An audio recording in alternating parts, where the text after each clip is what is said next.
अंबेडकर विवाद में Baspa supremo Mayawati BJP से ज्यादा क्यों घेर रही हैं यहां पर कांग्रेस को। चलिए जानेंगे खबर को विस्तार से। तब तक आप हमारे चैनल टीसी न्यूज चैनल को लाइक एंड सब्सक्राइब करना ना भूलें। अंबेडकर के मामले पर मायावती क्यों बीजेपी से ज्यादा कांग्रेस के खिलाफ मुखर है? क्या चंद्रशेखर फैक्टर काम कर रहा है? जी हाँ, तो चलिए आपको बताते हैं कि किस तरीके से संविधान निर्माता बाबा साहेब अंबेडकर भीमराव अंबेडकर को लेकर गृह मंत्री अमित शाह के बयान पर सियासी घमासान मचा हुआ है। कांग्रेस इसके खिलाफ देश भर में अंबेडकर सम्मान मार्च निकाल रही है।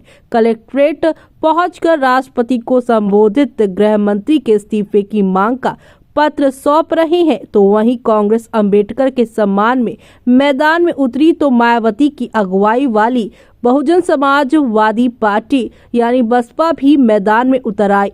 बसपा प्रमुख मायावती ने खुद जिला मुख्यालयों पर शांतिपूर्ण विरोध प्रदर्शन का ऐलान कर दिया। मायावती ने भी इन दिनों वही चुना जो कांग्रेस ने ऐलान किया। दोनों दलों के विरोध प्रदर्शन के बीच मायावती के भतीजे और उनके उत्तराधिकारी आकाश आनंद ने लोकसभा में विपक्ष के नेता राहुल गांधी और प्रियंका गांधी यानी अरविंद केजरीवाल पर हमला बोला। आकाश आनंद ने एक्स पर पोस्ट कर कहा है कि पहले गृह मंत्री ने संसद में उनका अपमान किया, फिर राहुल गांधी प्रियंका गांधी ने हमारी नीली क्रांति को फैशन शो बनाया और उसके बाद अरविंद केजरीवाल ने बाबा साहेब की छवि से छेड़छाड़ की। उन्होंने तंज कसते हुए यहाँ कहा है कि वोट के लिए बाबा साहेब के नाम का इस्तेमाल आजकल फैशन हो गया है। बसपा का विरोध प्रदर्शन भी है तो अंबेडकर पर गृह मंत्री के बयान के यहाँ पर जो है विरोध में, लेकिन यहाँ पर आकाश के निशाने पर सीधे तौर पर राहुल और प्रियंका रहे हैं। तो वहीं खुद मायावती भी बीजेपी और कांग्रेस से एक ही थाली के जट्टे बट्टे बता चुकी हैं। पहले मायावती और अब आकाश आनंद अंबेडकर के मामले पर बसपा के नेता बीजेपी से ज्यादा कांग्रेस के खिलाफ मुखर नजर आए। सवाल ये है कि इसके पीछे क्या है, इसे हम जानेंगे विस्तार से।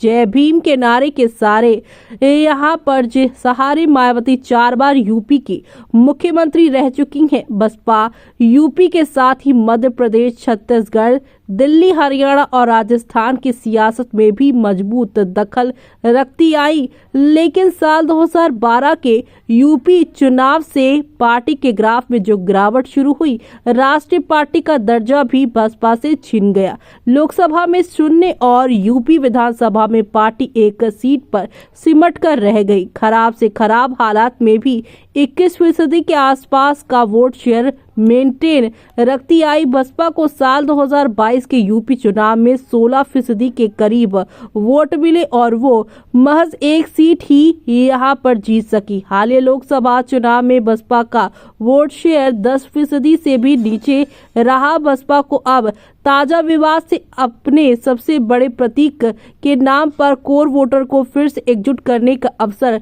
नजर आ रहा है। तो वही चंद्रशेखर की पार्टी का बढ़ता प्रभाव यूपी की दलित पॉलिटिक्स में एडवोकेट चंद्रशेखर की अगुवाई वाली आजाद समाज पार्टी का तेजी से बढ़ता वर्चस्व और प्रभाव भी बसपा के लिए चिंता का सबब बन गया है। बसपा लोकसभा चुनाव में शून्य पर सिमट गई तो वहीं चंद्रशेखर आजाद यहाँ संसद पहुंचने में सफल रहे। अंबेडकर विवाद पर चंद्रशेखर खुद कह चुके हैं कि गृह मंत्री ने सफाई दे दी है, अब ये विवाद समाप्त हो जाना चाहिए। ऐसे में बसपा को अपने लिए दलित बेस मजबूत करने का अवसर भी नजर आ रहा है और पार्टी इसे हाथ से नहीं जाने देना चाहती है। देश की सत्ता पर लंबे समय तक काबिज रही कांग्रेस के लंबे शासन के पीछे स्वर्ण दलित और मुस्लिम वोटों का गणित वजह माना जाता है। बसपा जैसी पार्टियों के उभार के बाद, दलित और समाजवादी पार्टियों के उभार के बाद मुस्लिम वोट बैंक कांग्रेस से छिटक गया तो वहीं स्वर्ण वोटर भी बीजेपी की ओर शिफ्ट हो गया। दलित कभी कांग्रेस को वोट करते रहे तो ऐसे में बसपा को डर है कि इस समाज को फिर से हाथ को वोट करने की आदत ना लग जाए। यही वजह है कि बसपा बीजेपी से अधिक कांग्रेस पर हमलावर नजर आ रही है। ऐसे में अब राष्ट्रीय राजधानी दिल्ली में चुनाव करीब है। दिल्ली में दलित मतदाताओं की अच्छी संख्या है। साल 2008 के दिल्ली चुनाव में 16 नहीं बल्कि 14% वोट शेयर के साथ 2 सीटें जीतने वाली बसपा साल 2020 के चुनाव में खाता तक नहीं खोल सकी। बसपा को पिछले दिल्ली चुनाव में से 1% से भी कम वोट मिले। अंबेडकर के सम्मान को मुद्दा बनाकर बसपा की कोशिश दलित मतदाताओं को कांग्रेस और आम आदमी पार्टी जैसे दलों के साथ जाने से रोक अपने पाले में लाने की है। ऐसे में अब इस पूरे मामले पर आपका क्या कहना है, हमें कमेंट बॉक्स में कमेंट करके बताना बिल्कुल भी ना भूलें आप।